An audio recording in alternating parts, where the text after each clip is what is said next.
foi um esforço deliberado para tornar-se mais viável eleitoralmente num ambiente com eleitorado em grande medida ainda muito conservador. Em 2002, ele radicaliza essa proposta, ele decide se aliar a partidos de direita, isso é uma opção deliberada, coloca como candidato a vice-presidente, que nas eleições anteriores sempre tinham sido pessoas vinculadas historicamente à esquerda, ele coloca um empresário conservador como candidato a vice-presidente da República, na chapa dele.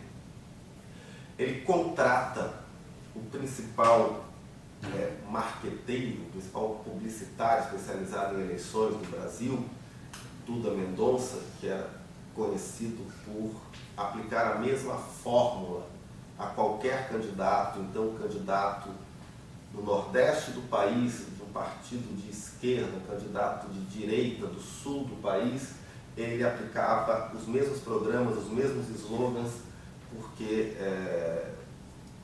a técnica que ele vendia aos seus clientes era completamente despregada do conteúdo desses candidatos.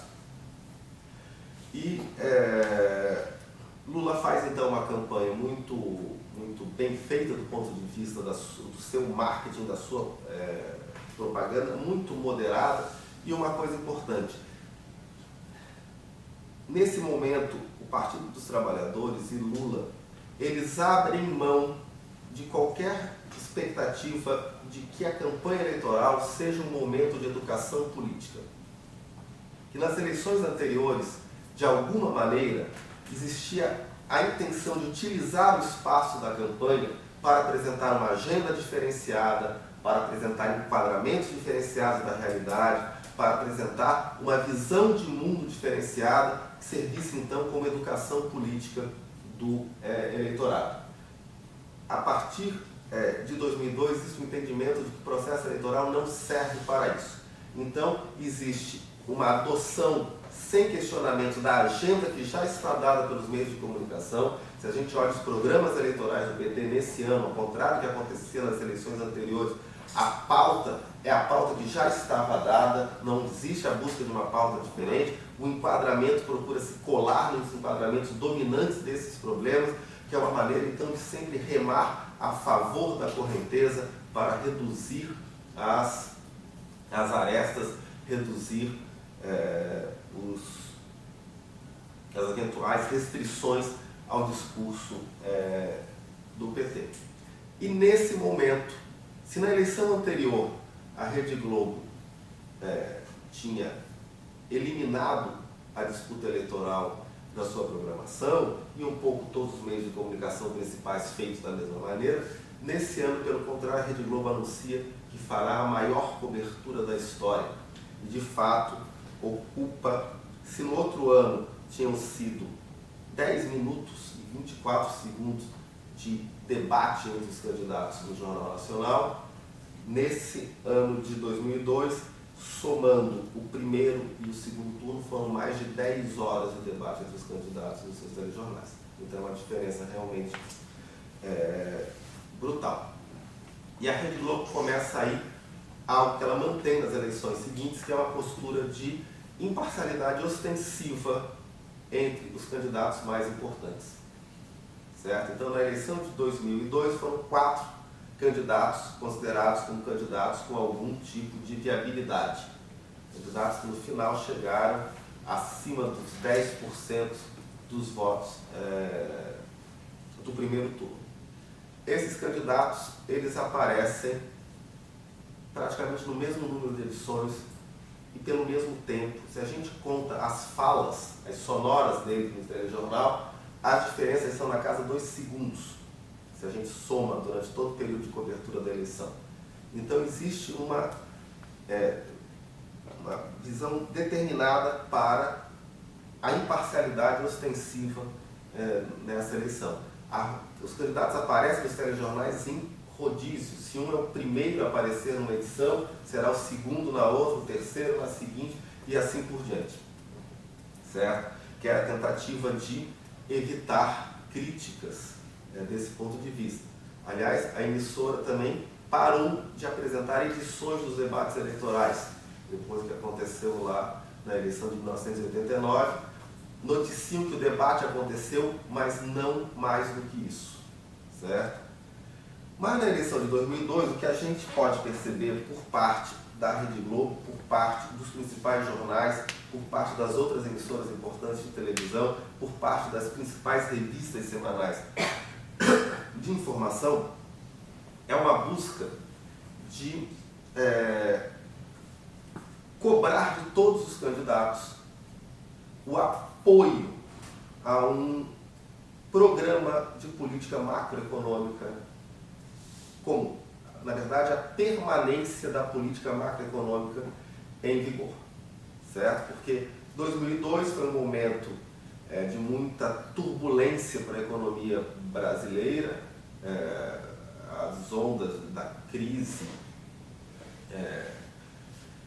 Rússia, México, o Brasil estava sendo apontado como talvez a bola da vez naquele momento, então se cobrava dos candidatos a manutenção da redução do gasto público, chamado superávit primário, ou seja, a arrecadação de impostos tinha que superar o gasto do governo numa determinada percentual, o pagamento da dívida pública externa e interna ser mantido, e isso era cobrado dos candidatos de uma maneira muito ostensiva pelos jornalistas. As entrevistas que ocorriam com todos os candidatos, mas é claro que os candidatos da esquerda estavam na posição mais complicada. Mas não era entrevista no sentido de perguntar quais eram suas propostas, era no sentido de cobrar o apoio a essa política macroeconômica. Então parece que em 2002 nós temos uma evolução, se a gente pensar de 1982 em diante, em 82, participação numa tentativa de fraude eleitoral. Em 1989, nós temos a manipulação aberta no noticiário. Em 1994, nós temos a propaganda indireta por meio do apoio ao plano econômico. Em 98, nós temos o silenciamento do processo eleitoral. Em 2002, nós estaríamos chegando, então, numa posição muito mais civilizada dos meios de comunicação, que defendem interesses mais do que candidatos, certo? Visões de mundo mais do que candidatos. É claro que não é o ambiente de comunicação plural que se poderia desejar, em que diferentes posições estivessem contempladas, mas pelo menos nós já avançamos em relação ao que era antes, de formas de manipulação mais aberta e mais brutal do processo eleitoral. E de fato, Luiz Inácio Lula da Silva é eleito em 2002, eleito no segundo turno, a vitória da persistência, na sua quarta tentativa, ele chega à presidência do Brasil. Mas a presidência de Lula, principalmente o primeiro mandato, não foi nada tranquila, principalmente do ponto de vista das suas relações com os meios de comunicação. Passado um ano e pouco do mandato, eclode um grande escândalo de corrupção, chamado escândalo do mensalão. Pretensamente seriam pagas mesadas aos parlamentares para que apoiassem o governo, e o dinheiro dessas mesadas seria desviado de empresas públicas. E então, dali até o final do governo, foram crises por escândalos de corrupção encadeadas, uma atrás da outra. Na verdade, hoje, Dilma Rousseff é a presidente do Brasil, em grande medida em consequência disso, porque todos os grandes nomes do Partido dos Trabalhadores, que seriam os possíveis candidatos depois de Lula, foram derrubados nesses escândalos de corrupção, certo? Então houve, em 2006, então, já para a eleição de 2006, desde muito antes do processo eleitoral propriamente dito ter começado, uma animosidade muito forte. Não é que os escândalos de corrupção não fossem importantes e sérios, mas é que claramente existe um descompasso entre o peso que foi dado a eles e o peso a escândalos de corrupção de proporção similar em governos anteriores. A justificativa que, por vezes, os jornalistas dão para isso é que o PT sempre tinha se colocado na posição de guardião da moralidade pública. Então, quando o santo está pecando, é uma notícia mais importante do que quando um pecador já conhecido está pecando. Mas, seja como for, houve uma grande campanha contra a reeleição de Lula, e o acompanhamento que foi feito do noticiário, tanto na televisão quanto nos jornais e nas revistas semanais de informação, mostra esse viés na cobertura. Ainda assim, Lula foi reeleito.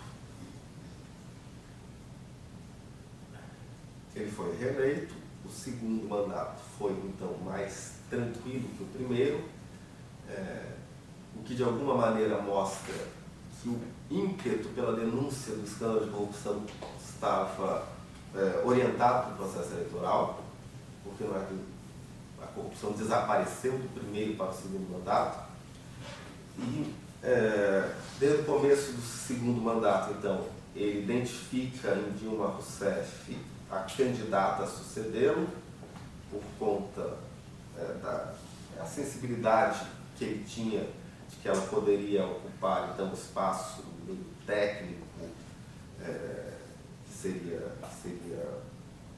conveniente nesse quadro da conjuntura política brasileira.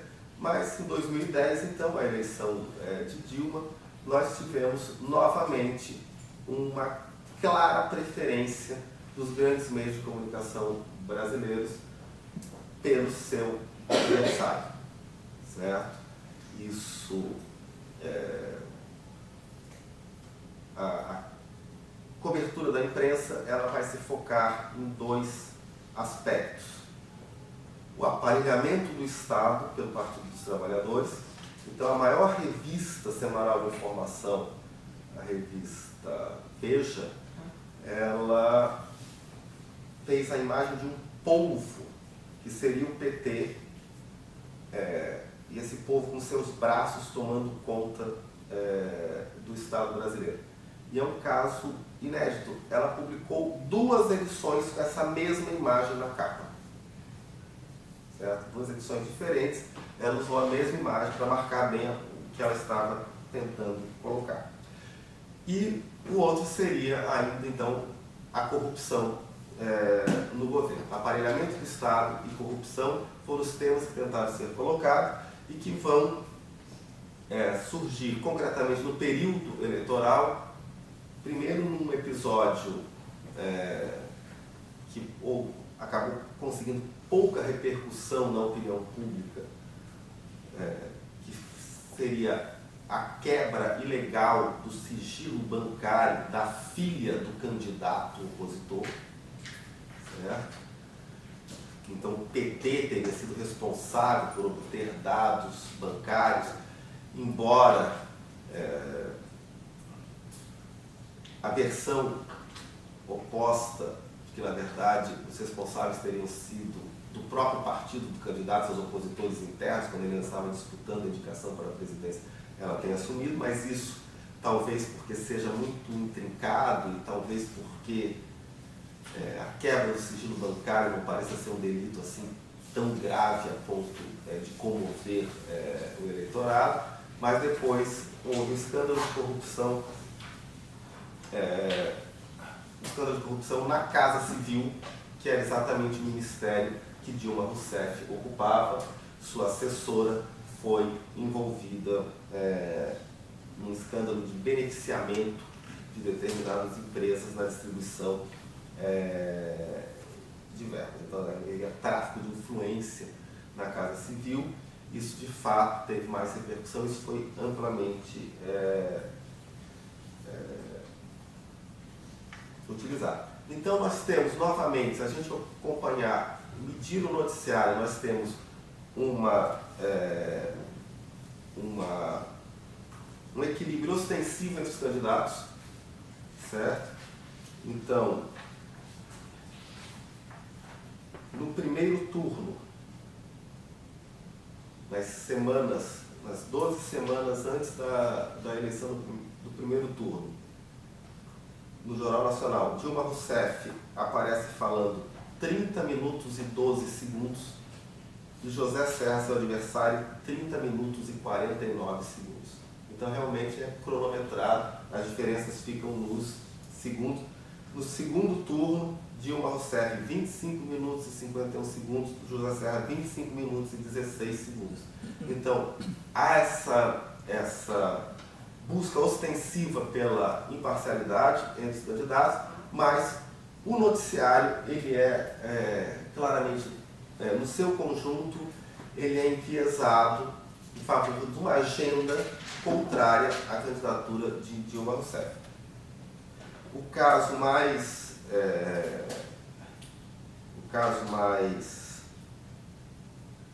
que isso ficou mais claro foi um momento particularmente tenso da campanha do segundo turno, em que o candidato José Serra afirmou que foi agredido por militantes do PT, certo? Ele estava fazendo uma caminhada no Rio de Janeiro, teria sido atingido por um objeto, teve que ser hospitalizado, fez uma tomografia e daí ele foi denunciar essa agressão. Daí primeiro, os próprios líderes do PT aceitaram aquilo, pediram desculpas, depois apareceu uma gravação em que o José Serra aparecia sendo atingido por uma bolinha de papel. Certo. Aí, veio então a denúncia de que aquilo era uma farsa e coube ao Jornal Nacional fazer a defesa da versão do José Serra. Realmente quem assumiu a defesa da versão do José Serra foi o Jornal Nacional da Rede Globo, que colocou no ar o perito Ricardo Molina. Ricardo Molina é um perito que está sempre à disposição na sua perícia, seja em degravação de áudio, seja em vídeo, seja em medicina legal, ele está sempre à disposição. E o perito Ricardo Molina pegou uma gravação feita num telefone celular, que a Rede Globo exibiu 500 vezes, e que num único fotograma, vamos dizer assim, dessa gravação, aparecia algo que o perito Ricardo Molina garantia que era um objeto pesado, provavelmente um rolo de fita, dessa fita crepe, que teria atingido o candidato José Serra. Vários outros peritos disseram esse Ricardo Molina, nenhuma versão discordante apareceu no telejornal. Certo? A única versão de perícia que apareceu no telejornal foi favorável à versão do José Serra. Esse foi um momento no segundo turno que foi, vamos dizer assim, uma das últimas tentativas de reverter o que já parecia anunciado como a vitória de Dilma Rousseff.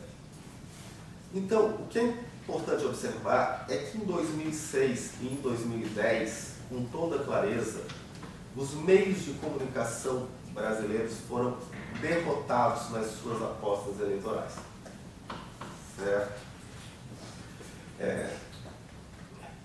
Havia uma simpatia muito declarada. Alguns veículos chegaram a anunciar publicamente suas preferências, outros não, mas para quem acompanhava o noticiário, isso ficava muito claro. E o que é sério no caso do ambiente de comunicação brasileiro é que todos estão do mesmo lado. Então, todas as emissoras de televisão tinham a mesma simpatia. as duas principais revistas semanais de informação com maior circulação tinham a mesma simpatia. Todos os grandes jornais impressos diários tinham as mesmas simpatias. Então, todos do mesmo lado, e foram derrotados pela decisão do eleitorado. Na verdade, para as pessoas que estudam a relação entre meios de comunicação e política no Brasil, isso pareceu assim, algo meio assim, frustrante até, né? Nós passamos a vida dizendo que os meios de comunicação são fundamentais para a gente entender os processos eleitorais e, de repente, eles perdem. Como é que isso pode acontecer? Mas eu acredito que é importante a gente perceber que o fato de que os meios de comunicação foram derrotados não significa que eles se tornaram menos relevantes, certo? Os fundamentos da influência política dos meios de comunicação permanecem de pé, porque afinal eles continuam sendo os grandes responsáveis pelo fornecimento das informações que nós precisamos para nos situarmos no mundo.